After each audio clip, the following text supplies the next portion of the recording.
started taping since last year. In between our taping days, ongoing pa rin yung trainings namin. And we are so proud of that kasi sa totoo lang, hindi madali itong show na ginagawa namin. I know that it's very magical and beautiful sa mga mata, pero the process of doing it physically, mentally, and emotionally, talagang masasabi namin na hindi madali. But all of our trainings so far have been super fun. Kasi nga sama-sama kaming napapagod, sama-sama kaming nagko-commit. And ang ganda ng mga stories, lalo na kapag pwede na namin i-share at nakita na ng mga tao kung ano yung mga kalalabasan ng mga eksena namin. Kaya nga nang sinabi ni Bianca, hindi siya madali, pero it's very fun. Kami, even if may training din kami sa Sangre na provided nila, we also train by ourselves na para lang din, di ba, magampanan namin ng maayos yung character because it's not that easy.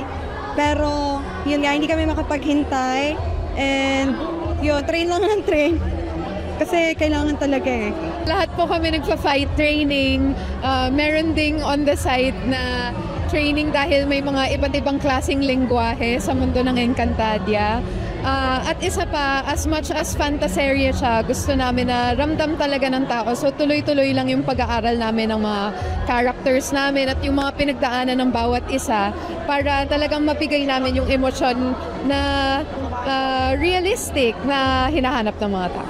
So aside siguro from training physically, yun nga, emotionally, mentally, I think it's also nice na mas nakakapag-bond kami, mas nakikilala namin yung isa't isa. Also, parang by this, mas lumalalim yung relasyon namin lahat at mas nagagawa namin ng masaya yung trabaho namin.